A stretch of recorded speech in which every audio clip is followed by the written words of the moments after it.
बिस्मिल्लाहिर्रहमानिर्रहीम, अस्सलाम वालेकुम। अच्छा यार, जैसे कि मैंने आपको बताया था कि हमारा सिलेबस जो है वो पिछले वीकेंड पे ही ख़त्म हो गया था और मैंने अब आपको बताना है कि हमने कौन सी चीज़ जो है उसको लेके चलना है।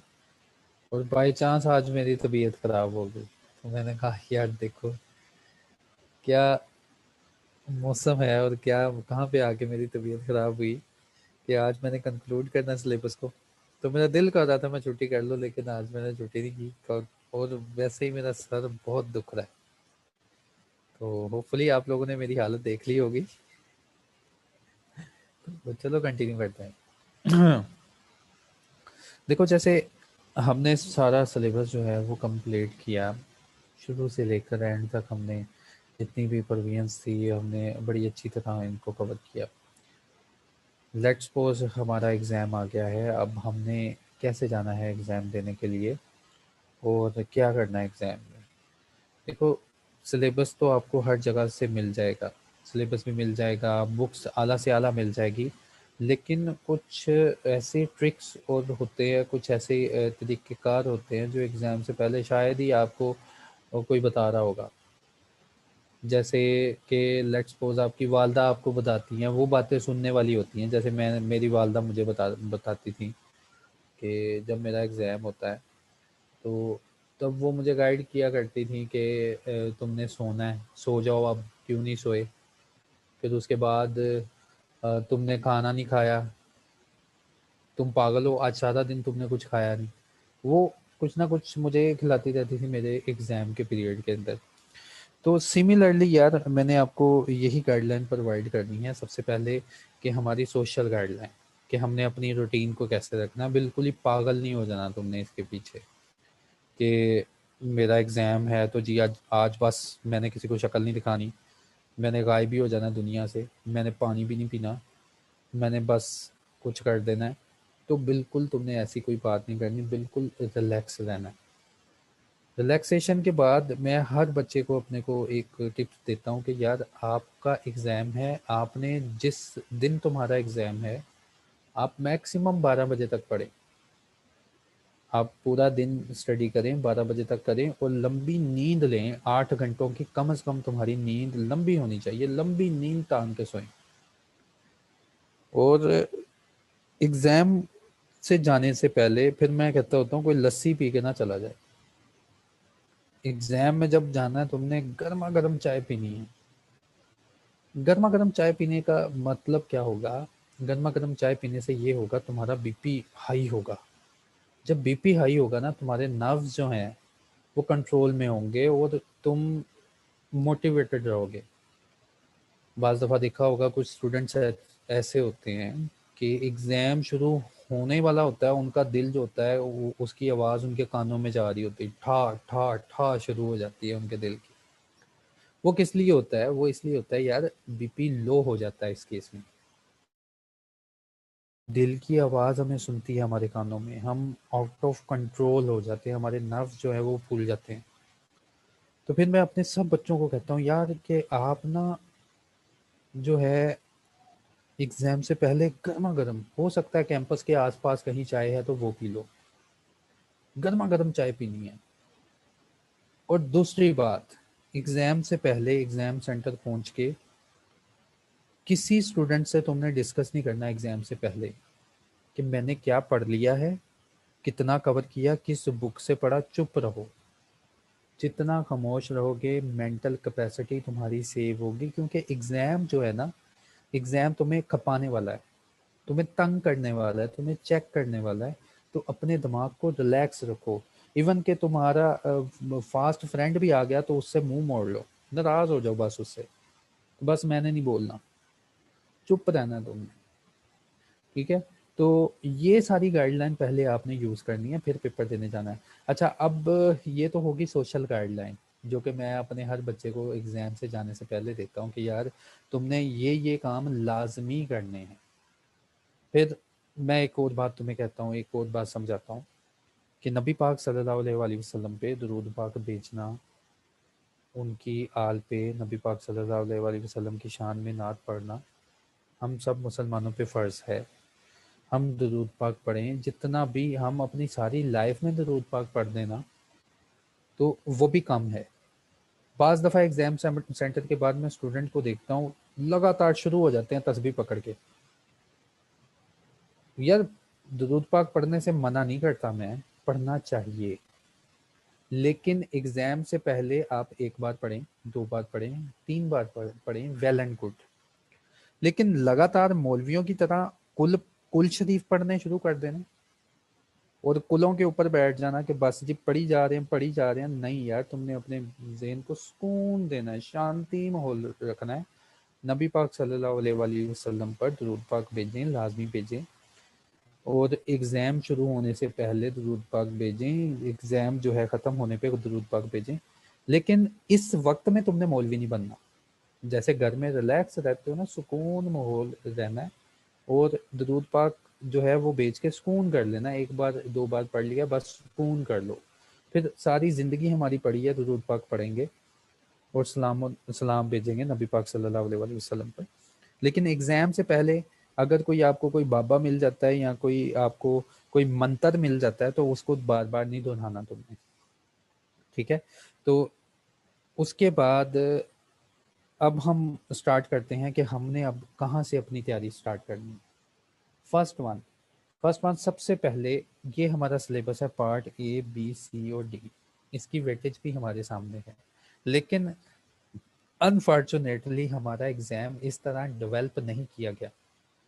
हमारा एग्ज़ाम इस तरह डिज़ाइन नहीं किया गया। हमारे एग्ज़ाम में वेटेज जो है किसी एरिया की वो डिफरेंट है। क्योंकि अब हमारा जो एग्ज़ाम होने जा रहा है ना वो एग्ज़ाम है क्लाउड बेसिस पे। हमने एग्ज़ाम देना है कंप्यूटर बेसिस पे।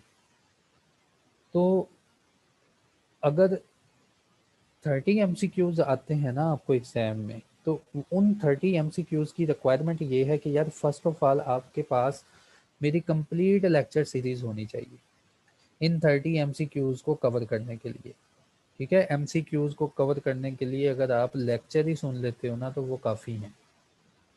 आप लेक्चर सुनें, अच्छी तरह लेक्चर सुनें, लॉ की अंडरस्टैंडिंग डेवलप करें क्योंकि वी आर अकाउंटेंट्स, हम अकाउंटेंट हैं।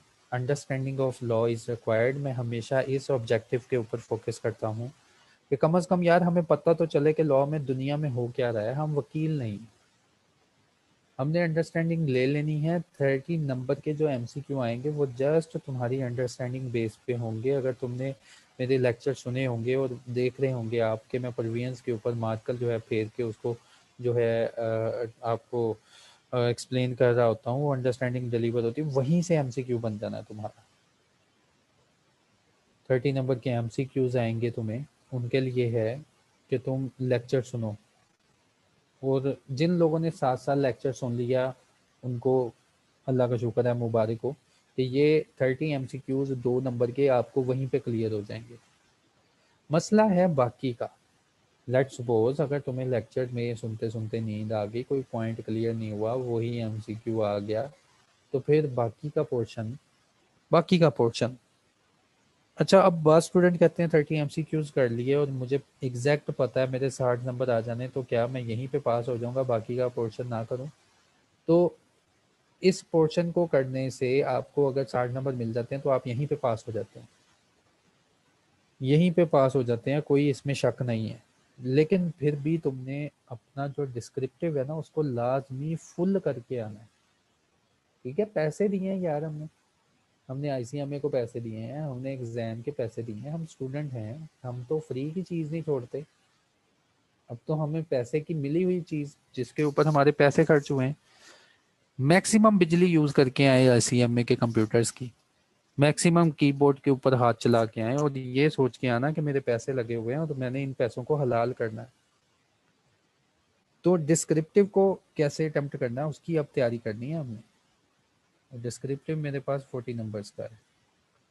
अब डिस्क्रिप्टिव को हमने कहाँ से स्टार्ट करना है? तो सबसे पहले हमने बिस्मिल्लाहिर्रहमानिर्रहीम करनी है सेक्रेटरी की रिस्पॉन्सिबिलिटी से। पहला पॉइंट, अपने पास ये तरतीब बना लो, सेक्रेटरी की रिस्पॉन्सिबिलिटीज, ठीक है? ये स्लाइड मैंने तुम लोगों के साथ शेयर भी की हुई। सबसे पहले ये छोटी स्लाइड है, हमारा ऑब्जेक्टिव होगा हम छोटे छोटे एरियाज को ना पहले टारगेट कर लें, ताकि मेरे पास मेरा कॉन्फिडेंस भी डेवलप होता रहे कि हाँ मुझे एग्ज़ाम के लिए कुछ ना कुछ आ रहा है, हाँ मैं इसको कर जाऊँगा, हाँ ये कोई ऐसी चीज़ नहीं है कि जो डिफ़िकल्ट है और मुझे इसके ऊपर टेंशन होने वाली है। अब सेक्रेटरी की जो रिस्पॉन्सिबिलिटीज़ है, एमसीक्यू स्लाइड हेल्पफुल हैं। हाँ यार मैंने कहा ना कि जो एमसीक्यूज़ हैं वो अगर आप लेक्चर सुन लोगे तो क्लियर हो जाते हैं, फिर भी दिल की तसल्ली के लिए तुम्हें एमसीक्यूज़ जो ये इसने बनाए, शहबाज ने बनाए, बड़ी गुड एफर्ट की है इसने, इसने उन्हीं स्लाइड में से एमसीक्यू बना लिए, तो वो हेल्पफुल है, आप उनको कर लो, कोई मसला नहीं। ठीक है, आप उनको करें और इंशाल्लाह तुमने तो एमसीक्यूज़ पे ही इंशाल्लाह तुमने पास हो जाना। लेकिन 40 मार्क्स के जो डिस्क्रिप्टिव है ना, ये कोई बच्चा खाली छोड़ के ना आए, कुछ ना कुछ लाजमी लिख के आए।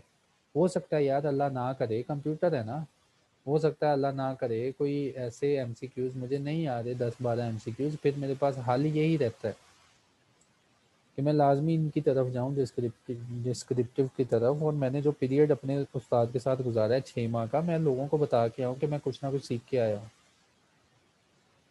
तो सबसे पहले तुमने स्टार्ट करना है सेक्रेटरी की रिस्पॉन्सिबिलिटीज़। और अगर मैं स्लाइड शायद मैंने ये फुल शेयर किया हुआ है, मैंने फुल शेयर किया हुआ है ना, फिर भी मैं फुल शेयर पे ज़रा क्लिक करता हूँ ताकि सबके पास फुल शेयर स्क्रीन आ जाए। हाँ ये फुल शेयर स्क्रीन आ गई। और आज जो है ना मैं आपको ये सारे का सारा फोल्डर दे दूंगा शहबाज, आप इसको ना एक यार काइंडली एक फ़ाइल बना लें। बाकी स्लाइड्स तो पड़ी हैं ठीक है, लेकिन आप पता क्या करें, आप इसकी ना एक कंप्लीट स्लाइड बना दें, कंप्लीट एक ही बुक में हो सब कुछ। तो इसमें एक ये देखो डायरेक्टर है और सेक्रेटरी की गाइड मैंने आप लोगों के साथ शेयर की। ये सेक्रेटरी के फंक्शन जो है ना पूछ रहा है आईसीएम में भी, तो इसमें कम से कम तुमने एरिया कौन सा कवर करना है कि सेक्रेटरी की कौन सी रिस्पॉन्सिबिलिटीज़ होती हैं, उसकी ड्यूटीज़ क्या है, या सारी याद नहीं करनी शुरू कर देनी, रैशनल रैशनल वे में। रैशनल का मतलब समझते हो ना, कि जैसे एक ऑर्डिनरी मैन, मैं कोई चालाक इंसान की बात नहीं कर रहा कि मैं बहुत सियाना हूँ और मैं जी ये कर दूंगा वो कर दूंगा, वैसा इंसान नहीं चाहिए मुझे।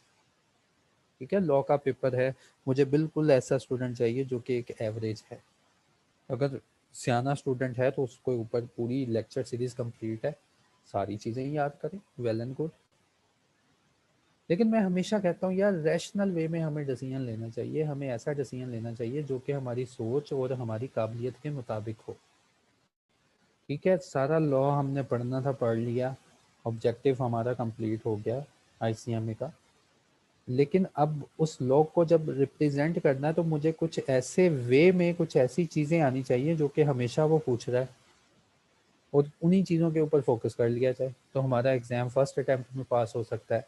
ना कि हम बेवकूफ़ों की तरह सेक्शन 1 से शुरू हो जाएं और 245 और 273 सेक्शन उसमें बोल रहे हैं, पागलों की तरह उनको पढ़ना शुरू कर दिया जाए और फिर हम रोना धोएंगे कि मैं तो लैंग्वेज लिख के आया था पर आईसीएमए वाला तो पता नहीं क्या भगवान ही बैठा हुआ है जो चेक ही कर रहा है और वो मुझे पास नहीं कर रहा।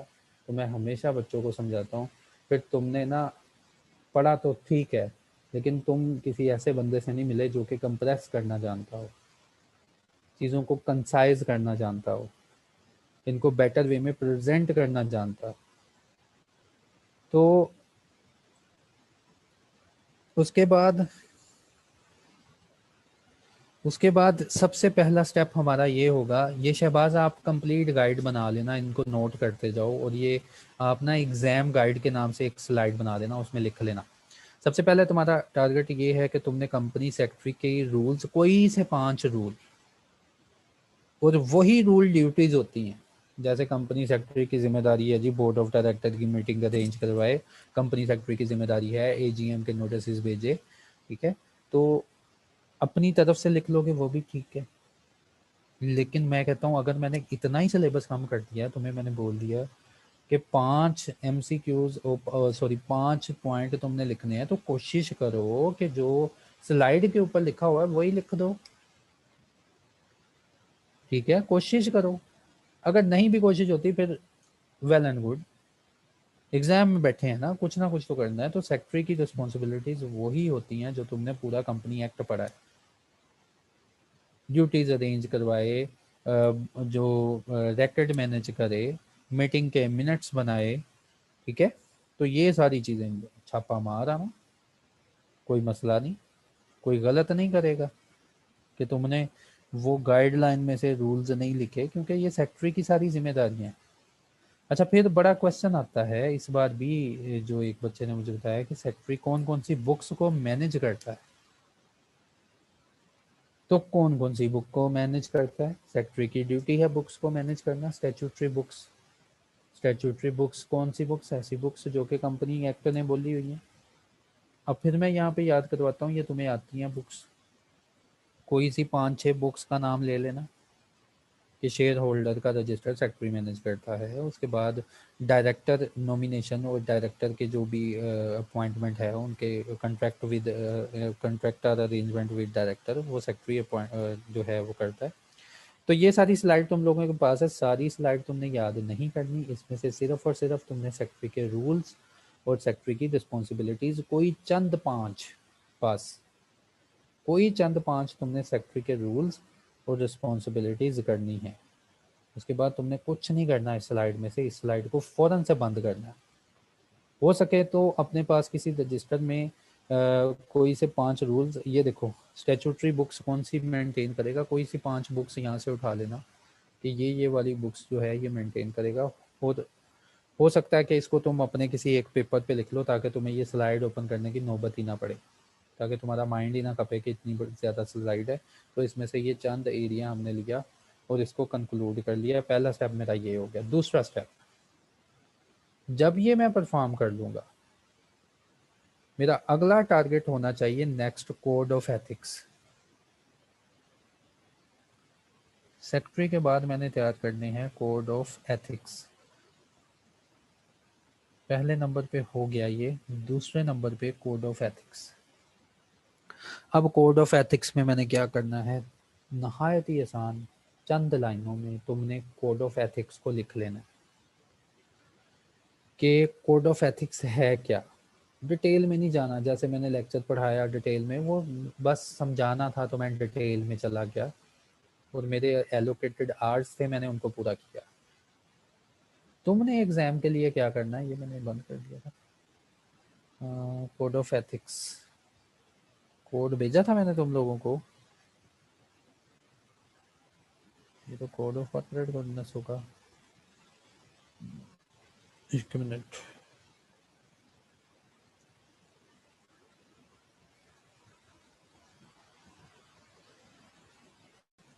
कोड, उस कोड का नाम था कोड ऑफ कॉर्पोरेट गवर्नेंस या क्या थे यार, एथिक्स, एथिक्स लिखता हूँ फिर मुझे सर्च हो जाए।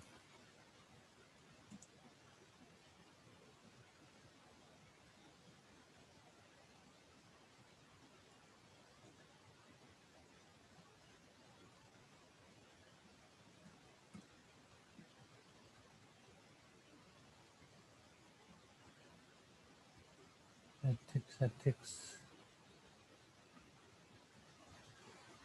हाँ ये है एथिक्स, होपफुली मुझे वही मिलेंगे। हाँ वही मिल गए। तो कोई नहीं, देखो मैंने ये नहीं कहा कि वो आई कैप के एथिक्स हैं, ये है आई फैक के एथिक्स।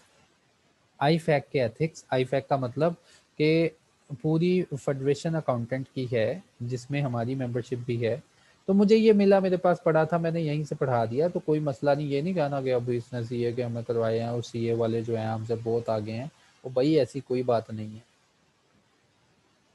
इनको कंसाइज करके। अच्छा मैं यहाँ पे एक और बात कहता हूँ कि यार ये मैंने यहाँ से करवाए हैं, तुमने गूगल को सर्च करना है, तुम वहाँ पे लिखो कोड ऑफ एथिक्स, ठीक है, अकाउंटेंट के कोड ऑफ एथिक्स। गूगल जो भाई है ना, वो हमें बिल्कुल सादा अल्फाज में, नहायत ही सादा अल्फाज में ये 5 एथिक्स बता देगा। Integrity, objectivity, professional competence, due care, confidentiality और प्रोफेशनल बिहेवियर। ये तुम गूगल से सर्च कर लेना, ये तुमने यहाँ से नहीं करने, ठीक है। इनको बिल्कुल कंसाइज करके, छोटा सा करके कंसाइज करके तुमने 5 एथिक्स याद करने हैं कि अकाउंटेंट के कौन से 5 एथिक्स हैं।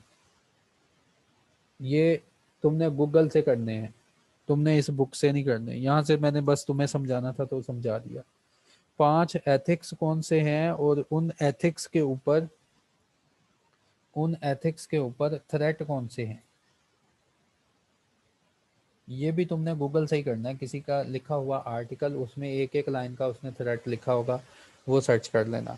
यानी कि ये जो कोड ऑफ एथिक्स है ना, इसको हमने बस कवर करना है। 5 एथिक्स याद कर लिए, थ्रेट याद कर लिए बस। और थ्रेट को सेफगार्ड कितने हैं, ये भी एक एक लाइन के याद कर लेने बस। फिर ये भी कंक्लूड हो गया, ये भी ख़त्म हो गया। और हमारे जो चैप्टर में ना, हमारे जो एग्ज़ाम में याद रखो कोड ऑफ एथिक्स भी आ रहा है। एक बच्चे को आया क्वेश्चन कि कोड ऑफ एथिक्स लिखें, कोड ऑफ एथिक्स बताएं। अच्छा, हैंड रेज ना करें यार, हैंड रेज की जगह ना आप अगर मुझे ये क्वेश्चन लिख के भेजोगे ना, तो वो क्लियर हो जाएगा मेरे लिए, ठीक है। तो ये भी क्लियर हो गया। दूसरा स्टेप हमारा होगा कि मैं कोड के ऊपर जो है अटैक करूंगा और कोड को फिनिश कर दूंगा। तीसरा स्टेप मेरा क्या होगा, थर्ड स्टेप में मैं क्या करूंगा, मेरे पास है AML। मैं AML को अटैक करूंगा, एंटी मनी लॉन्ड्रिंग एक्ट को मैं अटैक करूंगा। और एंटी मनी लॉन्ड्रिंग में से जो एरिया मैं बताने जा रहा हूँ बस उसको मैं रट्टा मारूंगा। बाकी जो है बाकी जो है हम क्या कह रहे हो, ACCA के पढ़ने दो, क्या कह रहे हैं यार।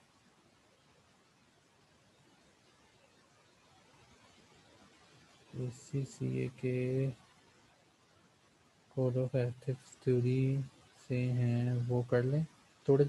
हाँ देखो, ACCA के यार, मैं ये हमेशा ये कहता हूँ, ये किसी ऑर्गेनाइजेशन के अपने नहीं है कोड ऑफ एथिक्स, ये आई फैक है। अगर सुलेमान आपके पास इससे भी कम है ना, आपने सर्च कर ली है और ACCA की बुक के ऊपर आपको ये थोड़े से एक एक लाइन के मिले हैं, तो आप इनको शेयर कर दें हमारे साथ, ताकि ये सारे बच्चों के लिए भी गाइड बन जाए कि हमने हाँ एक एक लाइन यहाँ से याद करनी है बस, लेकिन करने लाजमी है। फिर अगला जो मेरा स्टेप है वो होगा AML का। थर्ड स्टेप मेरा होगा कि मैं जाऊँगा AML की तरफ। मैं एंटी मनी लॉन्ड्रिंग में से वो चीज़ें लाजमी उठाऊंगा जो कि मुझसे पेपर में से पूछ रहा है। अब एंटी मनी लॉन्ड्रिंग में हमने क्या करना है, मैंने पहले भी इस एरिया को कंसाइज करवाया है। तो AML होपफुली यहाँ पे मैंने ड्राफ्ट की होगी। तो AML में से मैंने कौन सा एरिया उठाना है, मैंने AML से ना उठाना है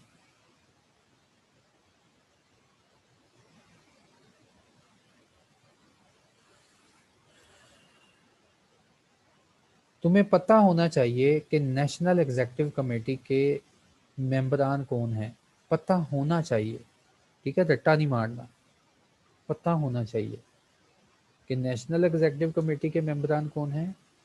इनको ऊपर नीचे लिख लो, कोई मसला नहीं, ये हाई फाई मेंबरान है, ये तो तुम्हें पता होना चाहिए, पता होना चाहिए, पता होना चाहिए। उसके बाद ये तुम्हें पता होना चाहिए कि इसका सेक्रेटरी जो है वो DGFMU होता है, क्योंकि ये बातें ना MCQs में पूछ लेता है, ये वाली बातें कि कितने दिन के अंदर नेशनल एग्जीक्यूटिव कमेटी बननी है। उसके बाद उसके मेंबरान में से ये बताएं कौन सा मेंबर होगा, ये MCQ की बातें होती हैं। उसके बाद MCQ में तुम्हें ये भी पूछ लेगा क्या पनिशमेंट है मनी लॉन्ड्रिंग की, तो ये बातें पता होना चाहिए। मनी लॉन्ड्रिंग का ऑफेंस क्या है, इसकी डेफिनेशन आनी चाहिए। किस ऑफेंस को कहते हैं मनी लॉन्ड्रिंग, इसकी डेफिनेशन आनी चाहिए। और कुछ इसमें से कोई ऐसी खास चीज़ नहीं है। ये जो नेशनल एग्जीक्यूटिव कमेटी, उसकी जो जनरल कमेटी होगी, उसके कौन कौन से मेंबरान होते हैं, एक नज़र देख लेना। नेशनल एग्जीक्यूटिव कमेटी के फंक्शन क्या हैं, AML में से सबसे पहला करने वाला क्वेश्चन ये है कि नेशनल एग्जीक्यूटिव कमेटी के फंक्शन, ये अपने पास नोट कर लो, कोई से 4 फंक्शन बस जो आसानी से याद होते हैं वो वाले। कि नेशनल एग्जीक्यूटिव कमेटी के फंक्शन कौन से हैं, कोई से चार, और ये चार फंक्शन जो आसान है ना, एक बार लिख के देख लोगे ना तो तुम्हें पक्के याद हो जाएंगे। ठीक है, फिर जेन पे जोर नहीं देना कि मैं अच्छा, एक बार ये भी होता है वो स्टूडेंट्स में कि एक चीज़ मैं करवा देता हूँ ना और कह देता हूँ कि चल यार लिख के भी देख लेना, वो फिर कहते हैं यार हम भूल गए हैं, हम भूल गए, वो आ रहे होते हैं तुम्हें। ठीक है, एक चीज जो तुम सुन लेते हो लिख लेते हो, ये एक साइकी है स्टूडेंट की, वो दिल में एक खौफ होता है, फिर बंदे को वो खौफ ना बार बार तंग करता है कि मैं भूल गया हूँ, मैं भूल गया हूँ, हाय मैं भूल गया हूँ। तो ऐसी जो परवीन है ना, ये भी अपने दिमाग से निकाल देना, तुम कुछ नहीं भूले। ठीक है, कोई ऐसी चीज नहीं होने जा रही कि बस उन्होंने गोली मार देनी है तुम्हें, सब कुछ किया हुआ है तुमने। तो नेशनल एग्जीक्यूटिव कमेटी के कोई से चार से पॉइंट, कुछ नहीं करना और तुमने सारी अंडरस्टैंडिंग तुमने ले ली। फाइनेंशियल मॉनिटरिंग यूनिट मैंने कहा था ये समरी बनी होगी तुम्हारे पास। समरी का मतलब है कि अब मुझे सारा पढ़ने की ज़रूरत नहीं है। जिन लोगों ने मेरे साथ समरी बनाई है ना इसकी, उनको सारा अब ये सारी स्लाइड ओपन करने की ज़रूरत नहीं है। कंसाइज सा उन्होंने किया होगा, वो देख लेंगे एक नज़र में, अच्छा अच्छा अच्छा यार ये होता है FMU, और मुझे पता है FMU क्या होता है। FMU के कोई से फंक्शन, मैंने कहा था यहाँ से भी कोई तुमने 3 या 4 फंक्शन देखने, बस खत्म करना है इस किस्से को, लेके नहीं बैठ जाना। FMU के चार से कोई से 4 पॉइंट, उसके बाद उसके बाद उसके बाद उसके बाद उसके बाद इसकी समरी, बस, और कुछ नहीं करना इसमें से, कुछ भी नहीं करना और इसमें से। ये 3 पॉइंट मैंने कहा था कि यहाँ से करने हैं, और इसमें से कुछ भी नहीं करना तुमने। मैं एंटी मनी लॉन्ड्रिंग में से 4 पॉइंट वो कर लेना, 4 पॉइंट इसके कर लेना। उसके बाद ये समरी बनानी है, मैंने कहा था ये जब मैंने करवाया था ना, तो मैंने कहा था समरी बना लेना कि अगर लेस वर्ड्स तुम्हें अटैचमेंट ऑफ प्रॉपर्टी लिखने को कहता है तो समरी, समरी का मतलब होता है 2-3 पॉइंट मैंने लिखे हुए हैं और उनके ऊपर मैं बता सकता हूँ किसी को। जैसे 48 घंटे के अंदर मैंने अटैचमेंट ये वो सारी रिपोर्ट इन सील्ड एनवेलप में देनी है, तो समरी बनी होगी तो मैं लिख लूँगा। तो ये समराइज करना है चीज़ों को। तो ये भी ख़त्म हो गया है AML। AML के बाद मेरा अगला टारगेट होगा NBFC। AML के फ़ौरन बाद मेरा अगला टारगेट होगा NBFC। मैं NBFC को साइड पे लगाऊंगा। ठीक है, अब वन बाय वन मुझे कॉन्फिडेंस भी आ रहा है कि मैंने चीज़ों को कवर किया है। और NBFC जो है उसमें से क्या क्या करना तुमने, NBFC को ऑलरेडी मैंने कंसाइज किया था, ये देखो। AML के फ़ौरन बाद तुमने अगला स्टेप तुम्हारा कदम होना चाहिए NBFC, क्योंकि AML के बाद वो मुझसे क्लेम कर रहा है एग्जामिनर, NBFC के क्वेश्चन पूछी जा रहा है मुझसे बार बार, और हमें पता ही नहीं है। तुम सोए हुए हो, तुम कहते हो पता नहीं कंपनीज एक्ट की सारी चीज़ है, सारी बला है, नहीं कंपनी एक्ट के अलावा भी दुनिया है। NBFC, इसको तुमने कवर करना। अच्छा, अब NBFC में से करना क्या है, NBFC पढ़ाने के बाद मैंने इसको कंसाइज किया कि पेपर में जाने के लिए तुम्हें NBFC की क्या क्या चीज़ें, क्या क्या तुम्हारे पास होनी चाहिए। फर्स्ट वन इसमें से वो डेफिनेशन तुम्हें आनी चाहिए, जो NBFC में हमने रिसेंटली डेफिनेशन जो है मैंने मार्क करवाई है। सबसे पहले NBFC की डेफिनेशन, डेफिनेशन करने के बाद NBFC को ऑलरेडी मैंने कंसाइज किया था। मुझे बताए कोई गाइड करे, मैंने कंसाइज कर दिया था इसे कि यार NBFC की ये चीज़ें कर लेना और ये बाकी सब कुछ डिलीट कर देना इसमें से, और कुछ नहीं, बस बाकी सारा अंडरस्टैंडिंग के लिए था, वो हमने अंडरस्टैंड कर लिया। जरा मैसेज में बताना NBFC मैंने कंसाइज किया था, मैसेज ही देख लूँ लोगों के आ रहे हैं।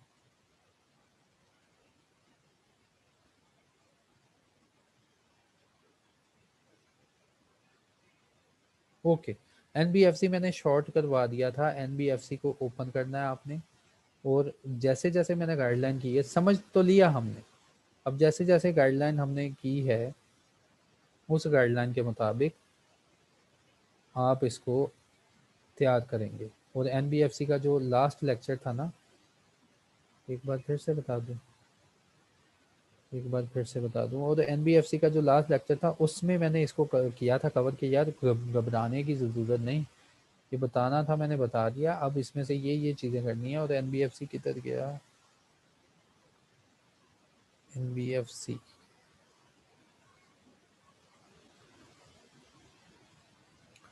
ये देखो एलिजिबिलिटी क्या है, ये तो आया भी है इस बार।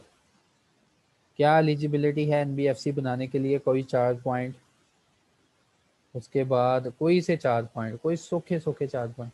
अच्छा, जब यार मैं कहता हूँ ना सूखे 4 पॉइंट, स्टूडेंट बिल्कुल ही फिर सो जाता है, वो कहता है हाँ हाँ क्या मज़ा है, ये तो सूखा ही बहुत है। 4 पॉइंट बताने का मकसद ये है कि भाई तुमने 4 पॉइंट कोई से यहाँ से लिखने और एग्जैक्ट मारने अगले के मुंह पे, कि ये लो 4 पॉइंट मुझे आते हैं, पकड़ो और फारिग हो जाओ। ठीक है, ये नहीं कि बोंगियां मारनी शुरू कर देनी है, अच्छा 4 पॉइंट बोले थे, ऊपर ऊपर से पढ़ लिए 4 पॉइंट, अब मेरे दिल में है 4 पॉइंट, और जब वहां पे गए तो एग्जाम में कोई दिल की बात नहीं चलती, मेहनत की बात चलती है। परमिशन टू फार्म एनबीएफसी, ये मैंने कहा था बस रीड कर लेना, और बस कुछ भी नहीं करना इसमें से। एनबीएफसी जो है कौन कौन से बिजनेस चला सकता है, मैंने कहा था 2 नंबर का, ये एमसीक्यू में शायद तुमसे पूछ ले। उसके बाद कोई से 4 ग्रांट ऑफ कंडीशन, ये भी आया था, है ना, लाइसेंस ग्रांट करने के लिए कंडीशन बताएं एनबीएफसी की, कोई सी 4 कंडीशन, कोई सी 4 कंडीशन जो है। उसके बाद ये एमसीक्यू में आएगा कितने पैसों की एनबीएफसी होती है। मेंटेनेंस ऑफ रिकॉर्ड, रिकॉर्ड तो हैं बहुत सारे, लेकिन तुमने कोई 3 से 3 याद कर लेना कि ये रिकॉर्ड मैनेज करेगा। उसके बाद चीफ एग्जेक्टिव की क्वालिफिकेशन, और ये अपॉइंटमेंट ऑफ सीएफओ, इनकी क्वालिफिकेशन ये वो देख लेना। और ये क्वालिफिकेशन सिमिलर है, जो कोड ऑफ कॉर्पोरेट गवर्नेंस हमने याद करना है ना, उससे सिमिलर है। उसके बाद क्रेडिट रेटिंग, बस मैंने कहा था इसकी अंडरस्टैंडिंग लेनी है, क्रेडिट रेटिंग क्या होती है, एनबीएफसी शेल नॉट, और ये सारा मैंने कहा था समराइज करना है, एक एक दो दो पॉइंट बस समझ लेने हैं इसमें से। 2008 में से NBFC shall comply the following condition. फिर मैंने ये भी कहा था कि इसको भी छोटे छोटे पॉइंट पर से स्टेप वाइज पॉइंट लिख लेने, छोटे छोटे समराइज करके। हाँ, ये रिटर्न में आया था ये वाला क्वेश्चन, कि कंटीजेंट लाइबिलिटीज में क्या नहीं शामिल, ये रिटर्न में आया था यार, ये वाला पॉइंट। ठीक है, फिर भी देख लेना, डाटा बैंक में नहीं आया ये वाला, फिर भी तुम ये देख लेना। उसके बाद सारा ही समराइज है फिर,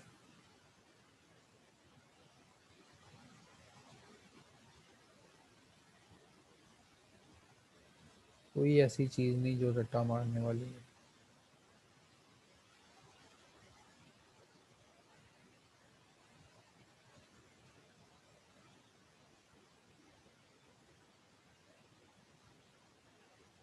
बस कवर हो गया यार एनबीएफसी।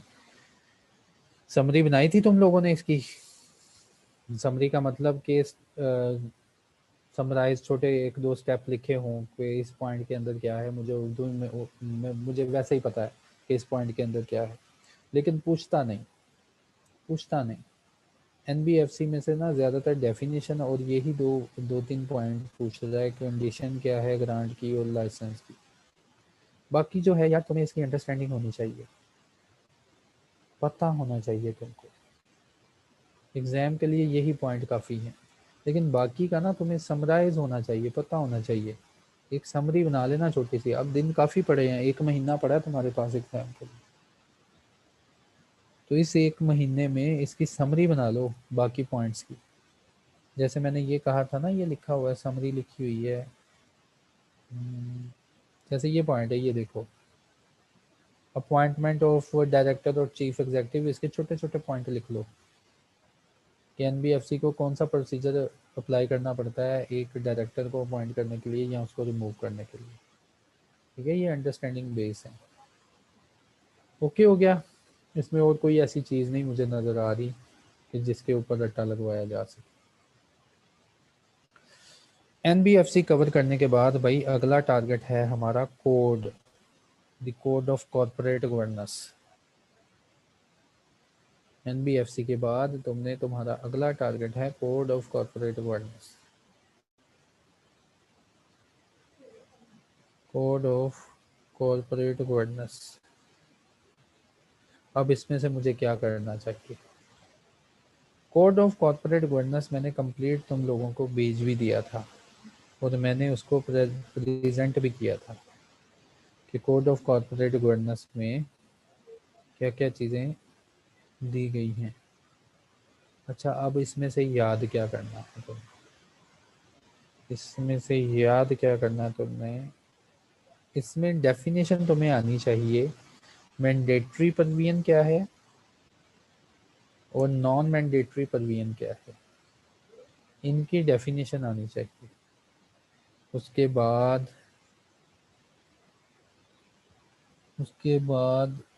जस्ट अंडरस्टैंडिंग, अंडरस्टैंडिंग पता होना चाहिए कि लिस्टेड कंपनी में बोर्ड ऑफ डायरेक्टर कितने होते हैं। ये कोड तुम्हें ना बड़ा तंग करेगा उसमें, एमसीक्यूज में भी। ठीक है, बड़ी अच्छी तरह इसकी अंडरस्टैंडिंग लेना। कुछ भी नहीं यहाँ से याद करना, just understanding. Female director, chairman कौन होना चाहिए? हमें पता है चेयरमैन जो होता है वो अमंग नॉन एग्जीक्यूटिव डायरेक्टर होता है। Agenda discussion, minutes of meeting, attendance. Code खत्म हो गया।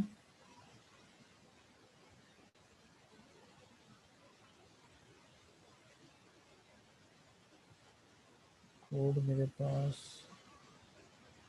ये है, कंप्लीट कोड। 1 मिनट, कोड जो मैंने तुम्हें भेजा था वो वाला ओपन करते हैं डेस्कटॉप पे।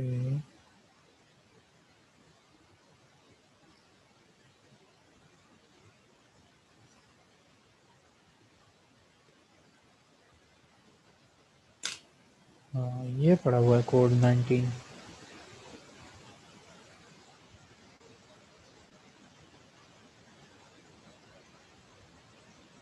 पड़ा हुआ है कोड 19, ये वही है जो मैंने तुम्हें भेजा है। ये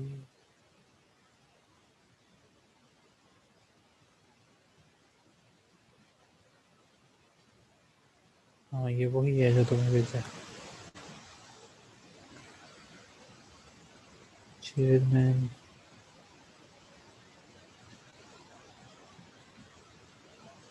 chairman of the board, representation of minority share holder. ये पॉइंट है जो कि तुमने करना है। ये रिटर्न में आया है, रिटर्न में आया ये वाला पॉइंट है कि बोर्ड में जो मिनॉरिटी शेयर होल्डर हैं उनकी रिप्रेजेंटेशन कैसे जाएगी। ये पॉइंट तुमने देखना है यार। ये मेरी गट फीलिंग है कि शायद तुम्हें पूछे। ये वाला पॉइंट नोट करो अपने पास, representation of minority shareholder. उसके बाद termination of remuneration, penalty, committee of board. ये तुम्हें अंडरस्टैंडिंग होनी चाहिए, इसकी ना अंडरस्टैंडिंग होनी चाहिए कि ऑडिट कमेटी में कौन से बंदे जाते हैं। उसके बाद फाइनेंशियल लिटरेट, ये डेफिनेशन आनी चाहिए तुम्हें। कोड में से दूसरी चीज तुमने नोट करनी है, फाइनेंशियल लिटरेट की डेफिनेशन। और ह्यूमन रिसोर्स की कमेटी का स्ट्रक्चर पता होना चाहिए बस। नॉमिनेशन कमेटी का स्ट्रक्चर पता होना चाहिए, रिस्क मैनेजमेंट कमेटी का स्ट्रक्चर पता, स्ट्रक्चर का मतलब कि इसमें कितने मेंबर होते हैं बस। और किधर गया यार, यहाँ पे कंप्लीट होना चाहिए मेरे पास।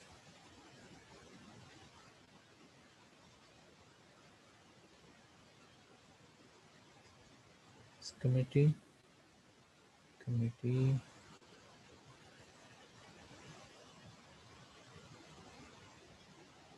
रिस्क कमेटी, उसके बाद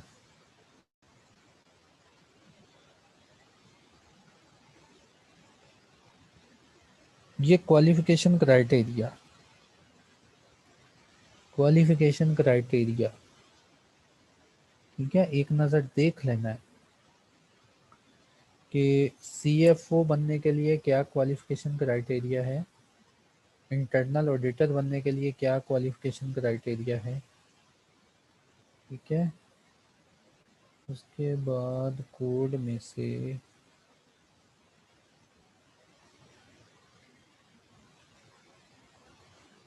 एक्सटर्नल ऑडिटर कितनी देर के लिए अपॉइंट होगा, रोटेशन ऑफ ऑडिटर्स,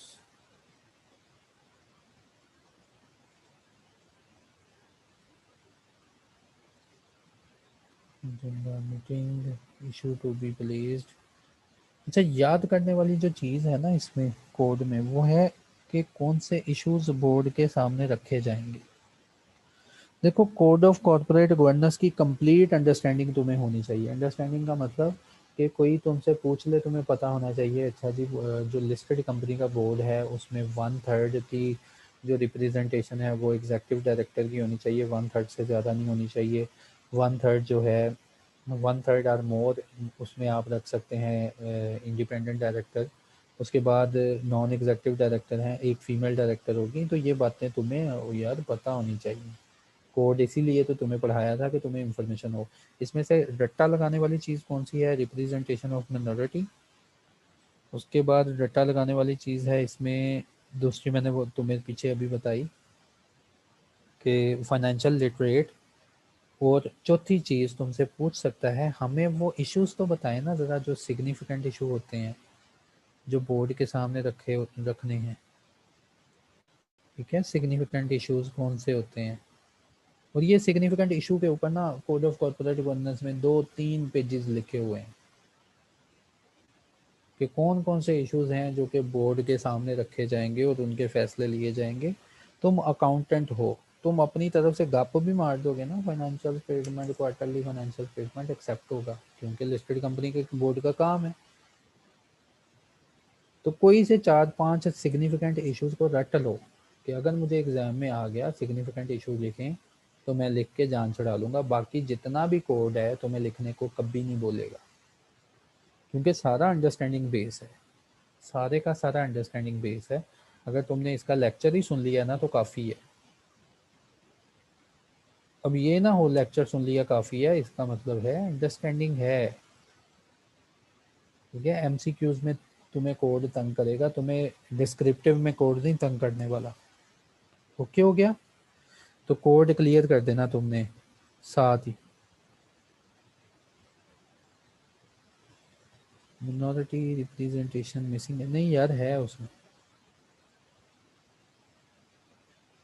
ठीक हो गया। अगला मेरा स्टेप होगा कोड का, कोड से जान छुड़ाने के बाद मैं किधर जाऊंगा, किधर गई वो स्लाइड। देखो, कंपनी एक्ट को कोई बच्चा हाथ ना लगाए जब तक उसका नाम नहीं आ रहा। कोर्ट से जान छूट गई, कोर्ट का भी कंसाइज हो गया कि हमने मिनोरिटी रिप्रेजेंटेशन, हमने फाइनेंशियल लिटरेट की डेफिनेशन, हमने इसमें से जो जो मैंने कहा है सिग्निफिकेंट रिस्क जो है वो आने चाहिए। बाकी अंडरस्टैंडिंग, अंडरस्टैंडिंग का मतलब कि ये तुम्हें तंग करने वाला है एमसीक्यूज में, और इसकी इंफॉर्मेशन होनी चाहिए तुम्हें कोड की, बस कोड को फिर बंद कर दें। उसके बाद कोड के बाद तुमने आना है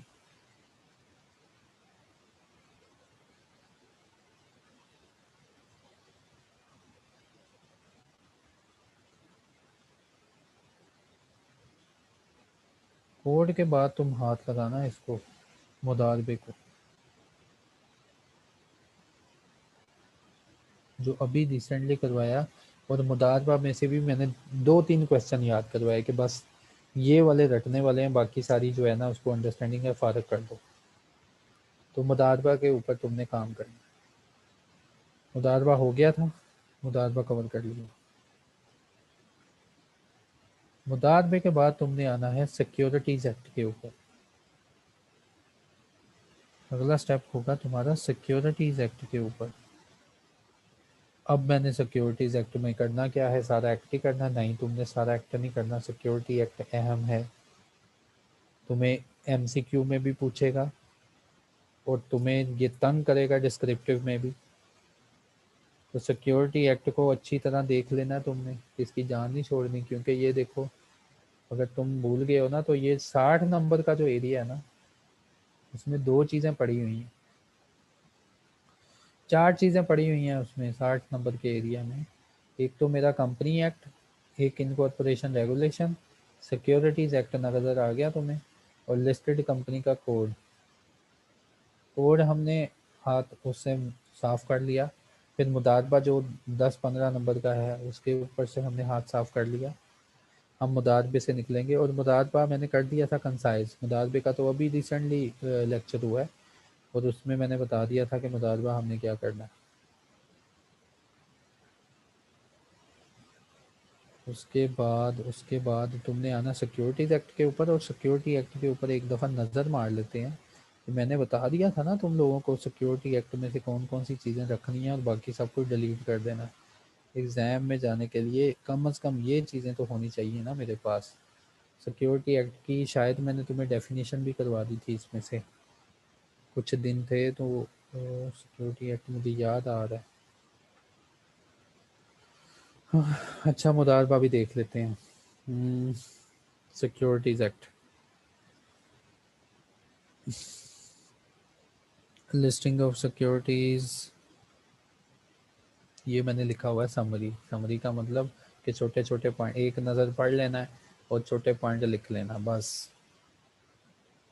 पब्लिक ऑफर कुछ नहीं करना है।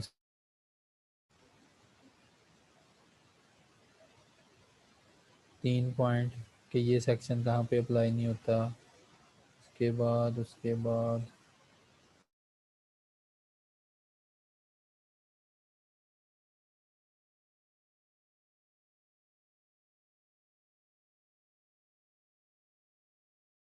पॉइंट 3 नंबर मैंने दिया इसको, और ये लिखा हुआ है यार, ये किया हुआ है कंसाइज। हाँ ये हो गया था, किया हुआ है। और कुछ नहीं करना तुमने इसमें से। ये जो जो उस लेक्चर में मैंने करवाए थे ना कि ये 4 पॉइंट, ये 3 पॉइंट, ये 5 पॉइंट, बस यही कर दें। बाकी सब कुछ सिक्योरिटीज एक्ट को डिलीट कर देना, अपने जहन से उतार देना इसे। और मुदारबा यार मैंने कर लिया था। मुदारबे के पॉइंट्स में देखूँ ना तो हमने मुदारबा कर लिया था कंसाइज। मुदारबा तो साथ साथ ही कर दिया था मैंने कि मुदारबा में ये वाले पॉइंट जो है ना इम्पोर्टेंट है, पूछे जाते हैं, और बाकी जो है जर्नल अंडरस्टैंडिंग है। किधर गया?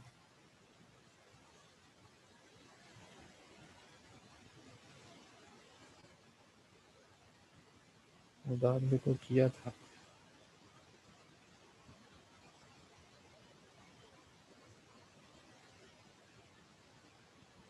कंसाइज नहीं किया था, सिक्योरिटी एक्ट किया हुआ है यार।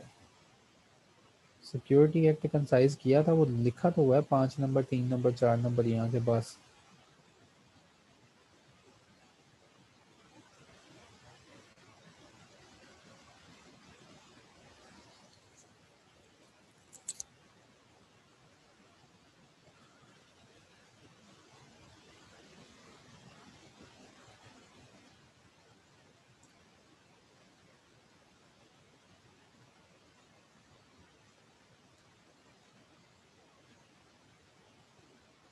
अच्छा फिर इसका मैसेज है। हाँ तो हो चुका है, हो चुका है। अहमद मुर्तज़ा आप ना वो वाला लेक्चर लो। मुदारबा के कौन से पॉइंट है? मुदारबा का चलो देख लेते हैं, मुदारबा के कौन से पॉइंट है। सबसे पहले तो इसकी डेफिनेशन तो तुम्हें आनी चाहिए। डेफिनेशन में से वो चीज़ें करनी है जो तुम्हें करवाई थी बस। उसके बाद मुदारबा की टाइप, मुदारबा की टाइप कितनी किस्म का मुदारबा है ये देखना है तुमने। उसके बाद उसके बाद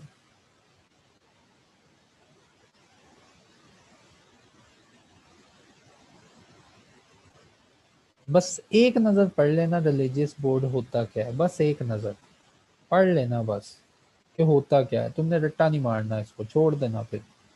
बस एक नज़र पढ़ लेना रिलीजियस बोर्ड होता कौन है। मुदारबा की टाइप इंपॉर्टेंट है, ये तुम्हें आनी चाहिए।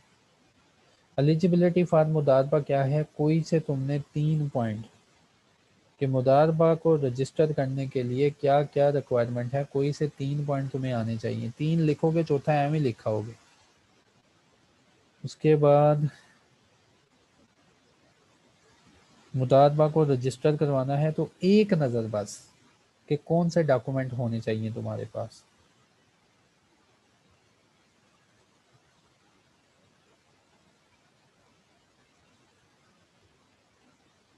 मुदारबा के ऊपर कंडीशन कौन सी एप्लीकेबल होंगी, कंसाइज। कंसाइज का मतलब ये बिल्कुल पहले हमने पढ़ा हुआ है सिक्योर उसमें कंपनीज एक्ट में भी कि कौन सी कंडीशन जो है अप्लाई होती हैं शेयर्स के ऊपर। जब शेयर इशू करते हैं तो वही सारी चीज़ें, सेपरेट बैंक में पैसा रखना है तो एक नज़र पढ़ना है बस, रट्टा नहीं मारना है इसको।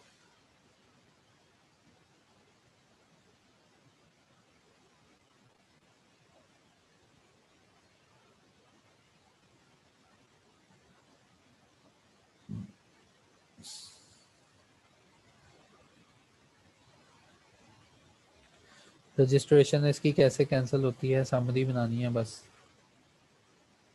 कि अगर इसने ये बातें ना मानी रजिस्ट्रेशन कैंसिल हो जाएगी। एडमिनिस्ट्रेटर अपॉइंट कब कर सकता है, छोटी सी समरी बनानी है कि इन इन हालात में एडमिनिस्ट्रेटर अपॉइंट हो जाता है।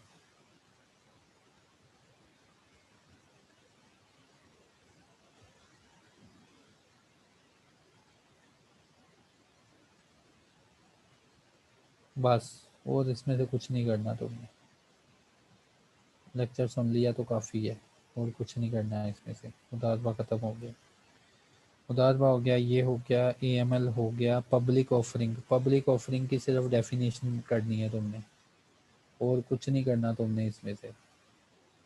पब्लिक ऑफरिंग की जो जो डेफिनेशन तुम्हें हाईलाइट करवाई है ना, बस वो करनी है। और पब्लिक ऑफरिंग में कुछ नहीं करना तुमने।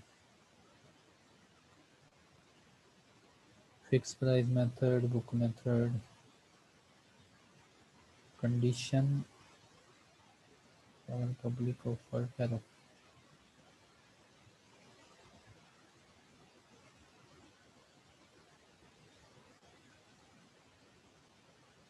बस जाने दो पब्लिक ऑफरिंग को, बस ये वाले कर लेना इसमें से। Condition, condition for public offer of shares, इसकी 2-3 कंडीशन लाजमी देख लेना, बस 2 या 3 कंडीशन देख लेना काफ़ी होंगी कि पब्लिक को अगर शेयर इशू करना है तो क्या कंडीशन है। बस इसको छोड़ देना, अब नहीं करना है इसको। पब्लिक ऑफरिंग भी हो गया, वो भी हो गया। अब वो मौके आ रहे हैं कि आहिस्ता आहिस्ता मैं, मेरा कॉन्फिडेंस डेवलप हो रहा है, मैंने इतनी ज़्यादा चीज़ें कर ली हैं। इंशाल्लाह यही चीज़ें कर लोगे ना तो डिस्क्रिप्टिव में से 2-3 क्वेश्चन तुम्हारे लाजमी हो जाएंगे। Public offering, definition plus 3 condition, बस। पब्लिक ऑफरिंग नहीं फिर तुमने खोलना,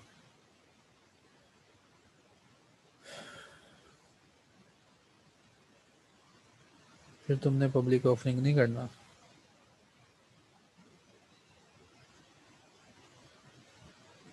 ओके हो गया। अब चलो, अब एक बड़ी अच्छी बात बताऊं तुम्हें।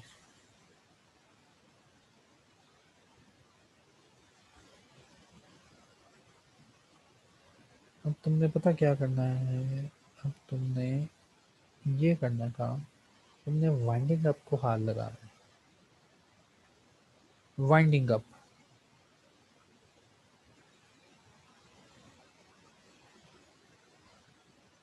वाइंडिंग अप को हाथ लगाना है कि कंपनी वाइंड अप कैसे होती है। अच्छा, इसमें से क्या पूछता है अब, डिस्क्रिप्टिव में क्या पूछता है। मैंने एक क्वेश्चन देखा है डिस्क्रिप्टिव में वाइंडिंग अप से रिलेटेड, और वाइंडिंग अप का पूछता है लाजमी, अलहदा है वाइंडिंग अप। क्योंकि ये देखो यार, ये उसने बताए हुए हैं कि तुमने सेक्शन नंबर 293 से लेकर 321 तक भी पढ़ के आने हैं, तो इसका मतलब ये इम्पोर्टेंट सेक्शन है और इसमें से लाजमी तुम्हें डिस्क्रिप्टिव में एक आधा आ जाता है। और बच्चे को आया है वाइंडिंग अप का क्वेश्चन, तो वाइंडिंग अप को पहले हाथ लगा लेना। अब देखो इतना सब कुछ करने के बाद मैं फिर गया हूँ कंपनी एक्ट की तरफ कि चलो अब मेरे पास टाइम है तो मैं कंपनी एक्ट की तरफ जाता हूँ।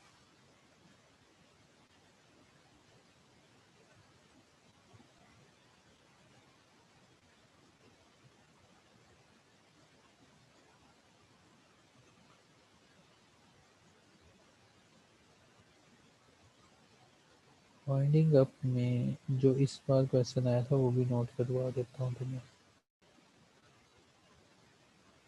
पता होना चाहिए कि कंपनी कैसे वाइंड अप होती है,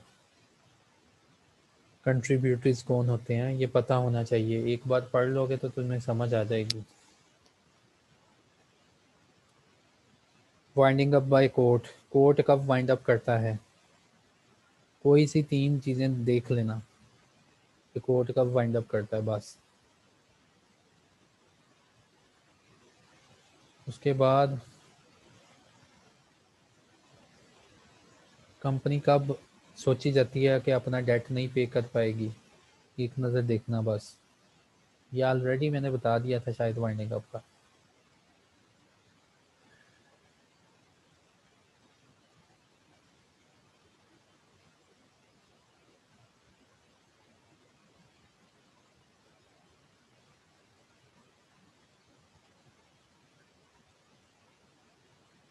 पावर ऑफ कोर्ट, ये देखो मैंने बताया हुआ कि वाइंडिंग अप पे कोर्ट के पास क्या पावर होती है, ये वाला पॉइंट करना। उसके बाद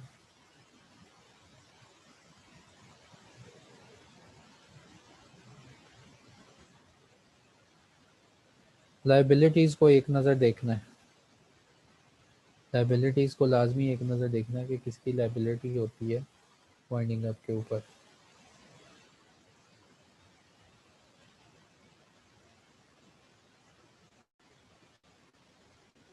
ऑफिशियल लिक्विडेटर जो है उसकी रिपोर्ट के 4-5 पॉइंट पढ़ लेना बस, और बाकी इसकी अंडरस्टैंडिंग ले लेना कि ऑफिशियल लिक्विडेटर को रिम्यूनरेशन का डेटर जो स्टेटमेंट बनाएगा, स्टेटमेंट ऑफ अफेयर्स बनाएगा, रिपोर्ट बनाएगा, इसके 4-5 पॉइंट बस। वाइंडिंग अप तुमने पहले करना है और इसको समझ लेना वाइंडिंग अप होती क्या है। ओके, वाइंडिंग अप से जो क्वेश्चन आया था इस बार वो ये था कि सर्कमस्टांसेस बताएं जिसमें कोर्ट कंपनी को वाइंड अप कर देता है। तो ये बाकी तुम्हें जनरल इंफॉर्मेशन होनी चाहिए इसकी कि वाइंडिंग अप में कंट्रीब्यूटर्स का क्या राइट है, वाइंडिंग अप में जैसे कंपनी अनएबल टू पे इट्स डेट है, कब सोचा जाएगा कंपनी जो है अनएबल टू पे इट्स डेट है। तो ये कंडीशन वगैरह तुम्हें जनरली पता होनी चाहिए, हो सकता है तुमसे एमसीक्यू भी पूछ ले।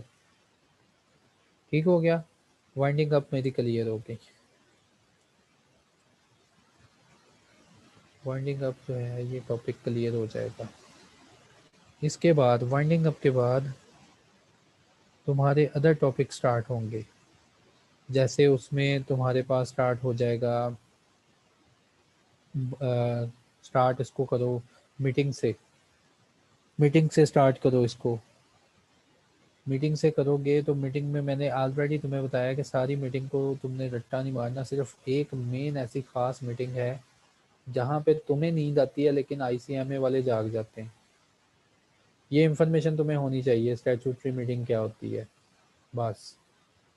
उसके बाद तुम्हें इन्फॉर्मेशन होनी चाहिए कि एनुअल जनरल मीटिंग कब होती है।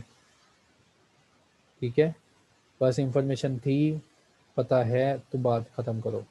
और वीडियो लिंक फैसिलिटी किसको मिलती है, वीडियो लिंक फैसिलिटी किसको मिलती है, वेरी इंपॉर्टेंट पॉइंट है कि एक्स्ट्रा ऑर्डिनरी जनरल मीटिंग क्या है। और मैंने तुम्हें ये बताया यार कि ये वाला क्वेश्चन मेरे बच्चे को आया है, ये जो calling of extra ordinary meeting, आप बताएं, ये 5 नंबर का क्वेश्चन आया है। 5 नंबर में पूछा गया उसने कि आप बताएं कि एक्स्ट्रा ऑर्डिनरी मीटिंग कौन कॉल करवाएगा। बस ये कह के चुप कर गया। अब उसने डाटा बैंक में बताया ही नहीं था कि extra ordinary meeting director call करवाएगा या मेंबर कॉल करवाएगा। बस ये क्वेश्चन था कौन कॉल करवाएगा। तो इसका मतलब तुमने ये दोनों लिख के आने हैं वहाँ पे।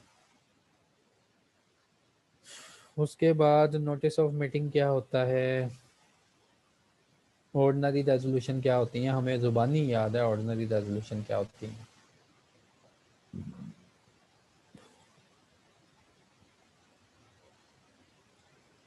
नोटिस का जस्ट फॉर्मेट एक नज़र देख लेना, कभी भी नहीं कहेगा तुम्हें वहाँ पे बैठ के नोटिस बनाओ, क्योंकि हम लैपटॉप के ऊपर बैठे हुए हैं, कंप्यूटर के ऊपर बैठे हुए हैं, और कंप्यूटर के ऊपर बैठ के पॉसिबल नहीं है कि वहाँ पे हम नोटिस बना के उसको दे दें कोई अच्छा सा।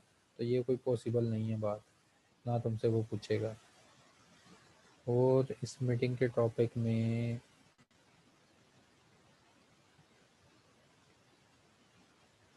और इस मीटिंग के टॉपिक में और कोई चीज़ ऐसी नहीं है। कोरम का तुम्हें पता होना चाहिए कोरम क्या है। अब तुम लॉ के बच्चे हो, तुम्हें पता होना चाहिए कोरम क्या है, प्रॉक्सी क्या है, ये बातें तुम्हें वैसे ही पता होनी चाहिए। ठीक है। उसके बाद कोई ऐसी चीज़ और नहीं मुझे यहाँ से दिख रही जिसको रट्टा मारना है या पूछे तुमसे।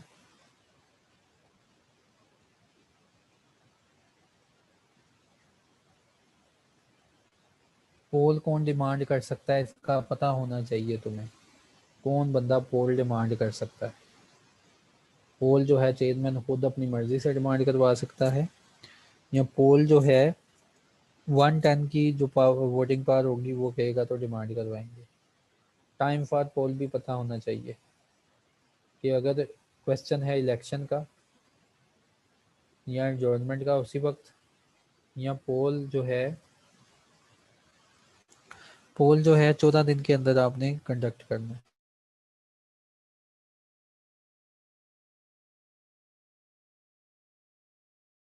कोर्ट वाला, ये अच्छा पॉइंट है।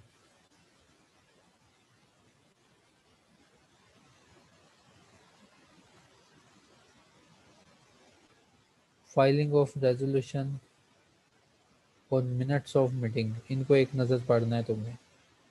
ये लिखवाएगा तुमसे, मिनट्स ऑफ मीटिंग लिखते हैं, इसको समराइज कर दो, क्योंकि ये ऊट पटांग बातें बड़ी पूछी गई हैं इसमें ना। ये जो है हमारा डाटा बैंक, तो ज़रा संभाल के सेफ साइड पे रहते हुए, क्योंकि बच्चे ने इतना सारी मेहनत करनी होती है शुरुआत से, एंड पे आके थक जाता है। जब एंड पे बच्चा थकता है ना, वहाँ से आईसीएम में उठ जाता है। तो ये मिनट्स ऑफ मीटिंग इसको मार्क कर लो, ये तुमने करना। ओके हो गया। और मीटिंग में और कुछ नहीं तुमने करना, बस जनरल अंडरस्टैंडिंग थी वो तुम्हें मिल गई, मीटिंग क्लियर हो गया। बोर्ड ऑफ डायरेक्टर्स,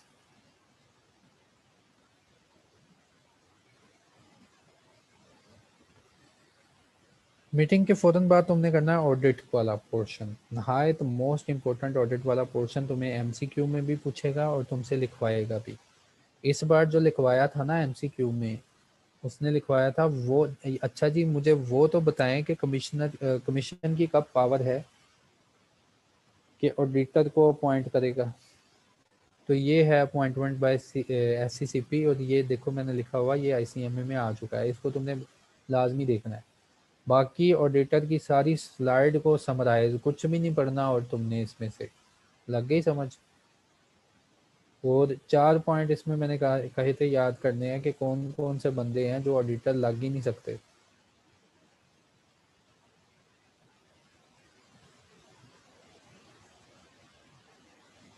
ऑडिटर के क्या राइट होते हैं, क्योंकि ये है उसका क्वेश्चन, ये टॉपिक है कंपनीज एक्ट का। ऑडिटर की राइट्स और रिस्पॉन्सिबिलिटीज क्या होती हैं, ये एक नज़र देख लेना, लेकिन रट्टा ना मारना, क्योंकि ये हमारा रेलेवेंट टॉपिक नहीं है। जब तुमने ऑडिटिंग में जाना ना, वहाँ जाके तुमने मजीद पढ़ लेने राइट और रिस्पॉन्सिबिलिटी क्या है, ये वहाँ का टॉपिक है बस, और कुछ नहीं करना तुमने। ऑडिट वाला भी क्लोज हो गया। डिविडेंड मोस्ट इम्पोर्टेंट, डिविडेंड भी कंसाइज कर लेना बस, एक नज़र पढ़ लेना, कोई ऐसी चीज़ नहीं होगी जो तुम्हें तंग करेगी। डिविडेंड में याद करने वाली है कि कंपनी किन सर्कमस्टांसेस में डिविडेंड को विदहेल्ड करेगी। ठीक है, कोई से आसान आसान 3 पॉइंट या 4 पॉइंट याद कर लेना कि इन केसेस में डिविडेंड को विदहेल्ड किया जा सकता है, रोका जा सकता है। ठीक है, और इसमें कोई ऐसी चीज़ याद नहीं करनी, और इसमें कोई ऐसी चीज़ याद नहीं करनी डिविडेंड में।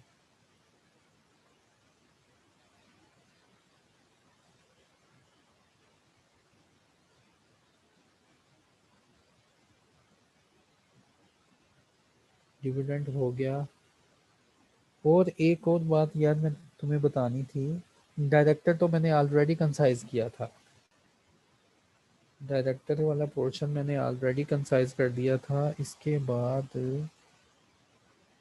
सीईओ भी कंसाइज किया था। जो मेन पॉइंट तुम्हें बताने वाला है ना, वो है इनकॉर्पोरेशन का। यार ये जो एरिया है ना, ये वाला एरिया, ये जनरल परवीन, ये यार लाजमी तुमने याद करना है। तुम मेमोरेंडम भी देख लोगे, मेमोरेंडम होता क्या है, मेमोरेंडम की डेफिनेशन भी देख लोगे, उसकी क्लॉजेस भी देख लोगे। ठीक है, उसके बाद प्रिंसिपल लाइन ऑफ बिजनेस भी देख लोगे। अच्छा, यहाँ पे आके थक जाओगे, और यहाँ से क्वेश्चन आया, तुम्हें पता है आईसीएमए में डिस्क्रिप्टिव में उसने लिखवाया कि आप हमें बताएं effect of registration of memorandum and article, कि क्या इफेक्ट आता है मेमोरेंडम और आर्टिकल की रजिस्ट्रेशन का। ठीक है, उसके बाद इसने कहा, हाँ, और ये वाला section commencement of business by public company, ये लाजमी कर लेना, ये लाजमी कर लेना। और करना कैसे है, मैंने पीछे भी बताया था कि इनको छोटा छोटा बना के लिखना है बस, इनको कंसाइज कर लेना है।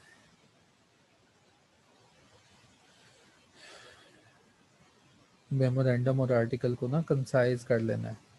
और पीछे जो है ना, पीछे खपने की तुम्हें ज़रूरत नहीं है, एक नज़र पढ़ना है बस। और साथ साथ मैंने समराइज करवाया था कि बस पता होना चाहिए, प्रिंसिपल लाइन ऑफ बिजनेस की डेफिनेशन आनी चाहिए। और प्रोस्पेक्टस शेयर कैपिटल एक नज़र देखने है बस, buyback company, company buyback of share, and पे ये रूल कर लेना, फर्दर इशू ऑफ शेयर और बायबैक ऑफ शेयर जितने जितने करवाए थे ना, बस उतने ही कर लेना, इनको सारे रूल्स को कंप्लीट नहीं करना। रिडक्शन, कंपनी अगर रिडक्शन करेगी एक नज़र देख लेना, क्योंकि इन एरिया से क्वेश्चन नहीं पूछ रहा ना, रिडक्शन से पूछ रहा है ना मॉर्गेज से पूछ रहा है, लेकिन फिर भी मॉर्गेज और रिडक्शन जो था ना, मैंने कंसाइज करवाया था तुमसे कि कम से कम यार इतने पॉइंट तो आने चाहिए इसमें से। वो 26 नवंबर का लेक्चर इसके साथ ले लेना। ये देखो 3 पॉइंट मैंने कहा था यहाँ से लेने, 2 पॉइंट यहाँ से लेने, तो फिर इंशाल्लाह ये हमारा टॉपिक क्लियर होगा। अब आप लोगों के क्वेश्चन में लेता हूँ, तो बिल्कुल यार इसको कंसाइज करके काम करके आना, कोई बच्चा भी एक क्वेश्चन भी ना छोड़े। ठीक है, सारे क्वेश्चन तुमने लिख के आने, सब के सब क्वेश्चन लिख के आने, डरना नहीं तुमने। एमसीक्यूज करने के बाद डिस्क्रिप्टिव के सारे क्वेश्चन लिख के आना, तुम्हें कुछ नहीं कहेगा, कम से कम गलत ही कर देगा ना, कर दे गलत। अब इसके बाद आपके कोई क्वेश्चन है वो मुझे बताएं। बाकी इसके साथ मेरी रिक्वेस्ट है कि आप 26 नवंबर का लाजमी लेक्चर लें, क्योंकि 26 नवंबर के लेक्चर में ना मैंने कंसाइज किया है उसको, कंपनीज एक्ट को। कंपनी एक्ट को कंप्लीट कंसाइज किया था हमने, बैठ के एक दिन पूरे 1.5 घंटा लगाया था उसके ऊपर। मैंने बताया था कि इसमें से यार ये करना, बाकी सब कुछ छोड़ दो।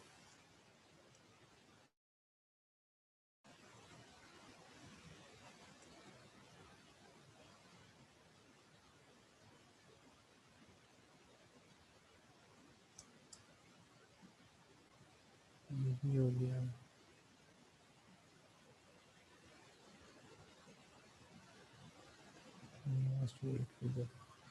आपके अगर कोई क्वेश्चन है मुझसे मज़ीद तो वो मुझसे पूछें।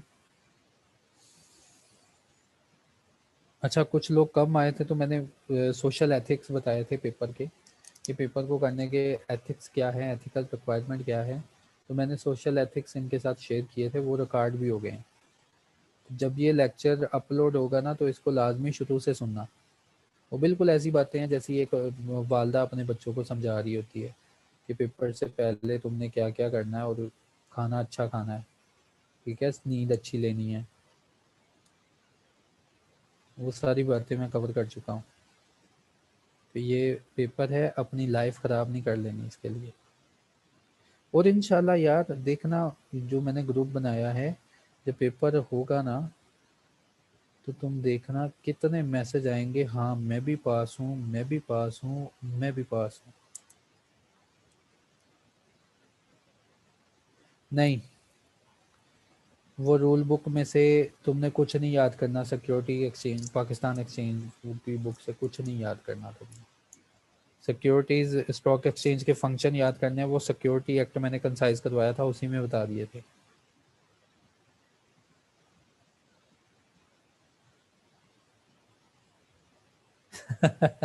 अब ऐसा ही ना लिख के आ जाना कि अगला बंदा ही हैरान हो जाए। बिल्कुल टू द पॉइंट रेलेवेंट लिख के आना है।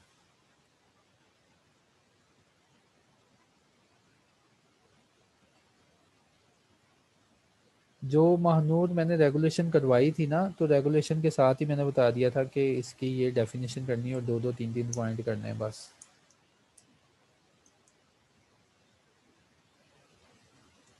मैं लेक्चर अपलोड नहीं करता होता, पता नहीं कौन करता है, मुझे तो आज तक उसका नाम भी नहीं याद।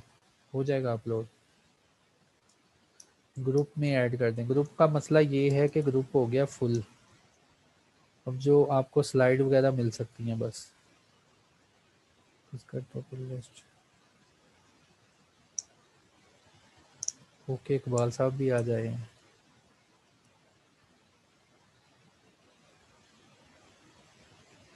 सीक्वेंस ऑफ टॉपिक्स पार्ट पर ऑपरेशन। हाँ वो जो है ना, ये बता देगा तुम्हें, क्या नाम है इसका, शहबाज सीक्वेंस बता देगा तुम्हें ग्रुप में।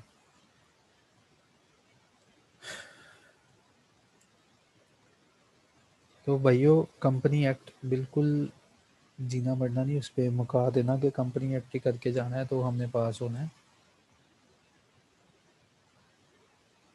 इसमें। नहीं, कभी भी तुमने लिखते हुए लॉयर नहीं बनना। तुमने ये नहीं कहना माय लॉर्ड फलाना एक्ट के थ्रू और फलानी परवीन के थ्रू आए चले मैं आपको रोशनी डालूं। ना बच्चे, तुम अकाउंटेंट हो, अपनी हद में रहो। अकाउंटेंट की नज़र से उन्होंने पूछा है, उसी नज़र में तुमने जवाब दे के आना है। वो सेक्शन नंबर लाजमी तुम्हें बताएंगे कि भाई हम तुमसे सेक्शन नंबर 132 में से पूछने लगे हैं, दसो हमें कि ये वाला जवाब क्या होगा। अब उस एग्जामिनर अगर तुमसे कहता है ना 100 नंबर सेक्शन नंबर 132 में तुमसे पूछना हो, तो उसका मकसद ये होता है तुम्हारा जवाब उससे ही रिलेट कुछ मिलता जुलता हो। ठीक है, अपनी तरफ से कोई हमने कोई चीज़ नहीं लिख के आनी। तो एग्जामिनर सेक्शन नंबर रेफर कर दे तो वेल एंड गुड, वो उसकी जिम्मेदारी है। लेकिन तुम एज अ स्टूडेंट कैपेसिटी कभी भी सेक्शन को रेफर नहीं करोगे कि आओ ज़रा मैं तुम्हें बताऊं, मैं यहाँ से लिख रहा हूँ।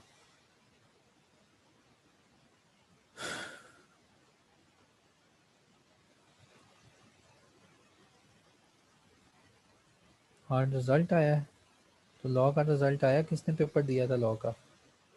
तो चलो यार, इंशाल्लाह तैयारी करो अपनी।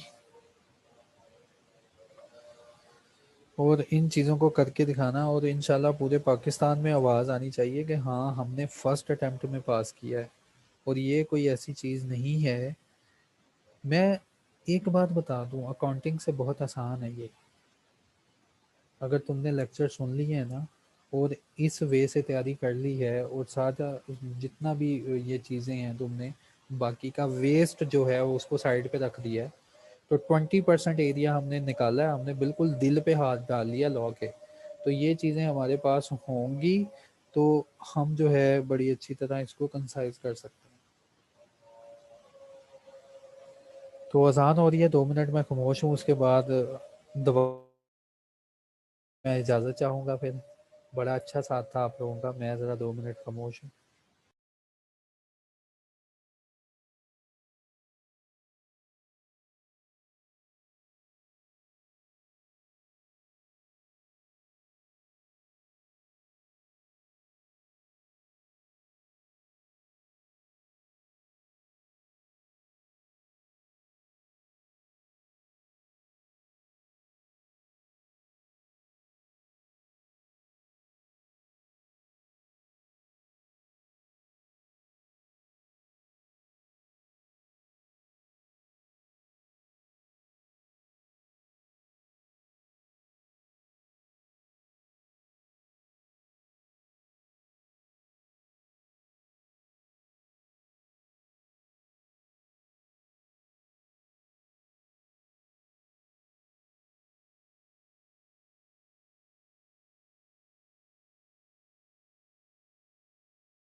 अच्छा यार, तो इसके साथ एक और चीज़ मैं तुम्हें बताता चलूँ कि जब ये सारा काम तुम कर लोगे ना, तो सारा काम करने के बाद शहबाज ने एक फ़ाइल बनाई है जिसमें पास्ट पेपर जो थे ना, पास्ट जो एग्ज़ाम आ चुका है स्टूडेंट्स को, उसने शेयर की है ग्रुप में कि ये डाटा बैंक में क्वेश्चन आ चुके हैं, इनको लाजमी तुमने देखना है। डाटा देखो, मैं एक बात लाजमी तुम्हें बता दूं कि आईसीएमए ने पैसा लगा के, और ये कोई कम पैसा नहीं लगाया, बहुत मोटा ताजा पैसा लगाया है, ये पैसा लगा के डाटा बैंक बना लिया है। अब उसी डाटा बैंक से उठा उठा के, उस डाटा बैंक में कोई 100-150 क्वेश्चन है, अब कोई 60-70 क्वेश्चन तो शहबाज ने तुम्हें बता दिए कि हाँ यार ये पूछे जा रहे हैं, उस उसी डाटा बैंक से उठा उठा के। तो तुम्हारी अब जिम्मेदारी बनती है ये सब कुछ करने के बाद वो डाटा बैंक के क्वेश्चन भी करने हैं तुमने, वो एक नज़र देख लेने हैं तुमने कि कौन कौन से क्वेश्चन आ रहे हैं, उनको रट के चले जाना। हो सकता है तुमसे वो वही क्वेश्चन पूछ ले, ठीक है। तो कुछ क्वेश्चन ऐसे ही थे कि जो कि मैंने बच्चों को पिछली बार भी गाइड किए थे कि यही हैं, और ये पहले भी पूछे थे, और वाकई उनको दोबारा वो आ गए। तो सब लोग अपना ख्याल रखिएगा। मेरा ये फर्स्ट एक्सपीरियंस था कि थ्रू आउट पाकिस्तान में मैं पढ़ा हूँ, फैसलाबाद में तो मैं टीचिंग करता रहा हूँ, लेकिन मुझे बहुत अच्छा लगा कि आप लोगों को मैंने टीच किया और आप लोगों का साथ रहा। और बाकी इंसान अपनी लाइफ में कभी भी कंप्लीट नहीं हो सकता, इंसान कोशिश कर सकता है एक्सलेंस की। तो होपफुली मैंने कोशिश की कि मैं अपना बेस्ट जो है आपके सामने प्रोवाइड करूं, बेस्ट बेस्ट से बेस्ट जो है प्रेजेंटेशन करूं। होपफुली मैंने ये किया और होपफुली मैं कहीं पे लैक भी कर रहा हूँ, क्योंकि मैं यार एक इंसान हूँ और मैं हमेशा इस बात को प्रेफर करता हूँ कि ऑर्डिनरी इंसान हूँ और ऑर्डिनरी चीज़ें जो हैं वो ज़्यादा अच्छी होती हैं बजाय कि एक्सट्रीम पे हम चले जाएं। एक्सट्रीम हर मामले में बुरी है, चाहे वो हाइट पे हो चाहे वो लो पे हो। तो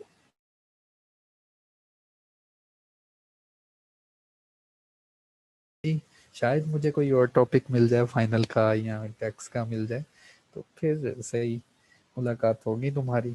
अप्लाई मैं करूँगा तो इंशाल्लाह देखेंगे क्या बनता है, आगे मिलते हैं कि नहीं। तो अपना ख्याल रखिएगा, दुआओं में मुझे याद रखिएगा और अच्छा एग्ज़ाम देने के बाद मुझे लाजमी बताना कि तुम्हारा रिज़ल्ट क्या आया। ओके जी, अल्लाह हाफिज़।